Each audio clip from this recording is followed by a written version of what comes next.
క్రీస్తునందున్న ప్రియులకు ప్రేమతో వందనాలు తెలియజేయుచున్నాను.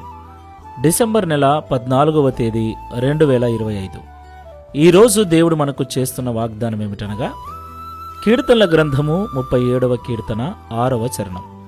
ఆయన వెలుగును వలె నీ నీతిని, మధ్యాహ్నమును వలె నీ నిర్దోషత్వమును వెల్లడిపరచును. ఆమెన్. నా ప్రియమైన సహోదరి సహోదరులారా, ఈ లోకంలో జీవిస్తున్న మనము కొన్నిసార్లు ఏ తప్పు చేయకపోయినా, ఏమీ అనకపోయినా ఇతరులతో నిందలు, అవమానాలు పడవలసి వస్తుంది, అపనిందలు మోయవలసి వస్తుంది. మనం ఎంత చెప్పినా కూడా కొన్నిసార్లు ఈ లోకం మనల్ని పట్టించుకోదు. ఇంట్లో వారు నమ్మరు, బయటి వారు నమ్మరు. పొరపాటున అంతకు ముందు మనం ఏదైనా తప్పు చేసి ఉంటే, పాపము చేసి ఉంటే ఇక మన మాట అస్సలే వినరు. అప్పుడు చేశాము కాబట్టి, అప్పుడు అలాగ ఉండేవారము కాబట్టి, ఇక ఎంత నీతి నిజాయితీగా ఉన్నా కూడా అనుమానం అంతా మన మీదే ఉంటుంది. మనము మారిపోయామన్న సంగతిని వారు ఏమాత్రమును కూడా అంగీకరించరు. వారిని నమ్మించటానికి మనం ఎంత ప్రయత్నం చేసినా కూడా అదే దృష్టితోనే మనల్ని చూస్తారు. అయితే మనం ఆరాధిస్తున్న దేవుడు న్యాయాధిపతి, సమస్తమును ఎరిగినవాడు. దేవునికి మహిమ కలుగునుగాక. ఎవరిని మనం నమ్మించాల్సిన అవసరం లేదు ప్రియులారా. మనము మారామని, మనము యథార్థవంతులమని, మనము నీతిగా జీవిస్తున్నామని ఎవరిని నమ్మించాల్సిన అవసరం లేదు. దేవుడు నమ్మితే చాలు. ఆయనే ఒకరోజు వెలుగు ఎలాగైతే అందరికీ కనబడుతుందో, మధ్యాహ్న కాలపు వెలుగు ఎలాగైతే కనబడుతుందో, అలాగున్న మన నీతిని, మన నిర్దోషత్వాన్ని లోకానికి వెల్లడిపరిచేవాడై ఉన్నాడు. దేవునికి మహిమ కలుగునుగాక.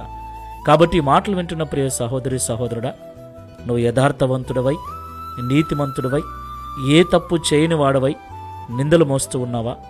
ఎవరూ నిన్ను నమ్మట్లేదా? భయపడొద్దు.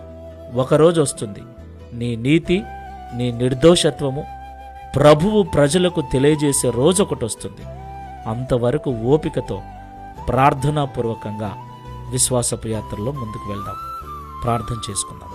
సర్వశక్తిమంతుడైన యేసయ్య, సర్వాధికారి, మీకు స్తోత్రములు చెల్లిస్తూ ఉన్నాం.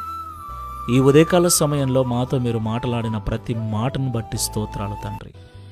నిజము నాయనా, తెలుసో తెలియకో ఎప్పుడైనా మేము పొరపాటు చేసినప్పుడు, తప్పు చేసినప్పుడు, పాపం చేసినప్పుడు, అది మనుషుల కంట పడ్డప్పుడు, ఇక జీవితకాలం అంతా కూడా మమ్మల్ని పాపులుగానే చూస్తున్నారు, దోషులుగానే పరిగణిస్తున్నారు. మేము మారిపోయామని ఎంత మొత్తుకున్నా, ఎంత చెప్పినా మమ్మల్ని నమ్మట్లేదు. ఏదైనా పొరపాటు జరిగినప్పుడు, తప్పు జరిగినప్పుడు మేమే చేసింటామని మా వైపే చూస్తున్నారు. చాలా బాధేస్తుంది, చాలా వేదనేస్తుంది. వారి మాటలు విన్నప్పుడు ఎంతో వేదన కలుగుతుంది. అయితే మీరు బాధపడకండి, వేదన పడకండి. మీ నీతి, మీ యథార్థత, మీ నిర్దోషత్వము నాకు తెలుసు. మీరు అలాగే ప్రార్థనాపూర్వకంగా ఉండండి. నేను ఒకరోజు మీ నీతిని, వెలుగు ఎలాగైతే కనబడుతుందో అలాగున మీ నీతిని, మధ్యాహ్న కాలం ఎలాగా వెలుగుగా ఉంటుందో అలాగ మీ నిర్దోషత్వాన్ని ప్రపంచానికి చాటు చెప్పుతానని మాతో మాట్లాడి వాగ్దానం చేసినందుకు స్తోత్రాలు స్వామి. ఈ ప్రార్థనలో ఏకీభిస్తున్న వారిలో ఎవరైతే ఇలాంటి పరిస్థితులలో నమ్మించలేక, ఒప్పించలేక కృంగిపోతున్నారో వారందరికీ శుభప్రదమైన నిరీక్షణ అనుగ్రహించి ఈ మాటల ద్వారా ఊరటను కలిగించుమని, ఎట్టి పరిస్థితుల్లో కూడా యథార్థతను, పరిశుద్ధతను, నీతిని విడవకుండా ప్రార్థనాపూర్వకంగా నీ కొరకు ఎదురుచూచుటకు సహాయం చేయమని, తద్వారా ఈ దిన వాగ్దానం మా అందరి జీవితంలో నెరవేర్చి మీ నామమును మహిమపరచుకునమని యేసు నామములో ప్రార్థిస్తున్నాము తండ్రి. Amen. Praise the Lord. God bless you.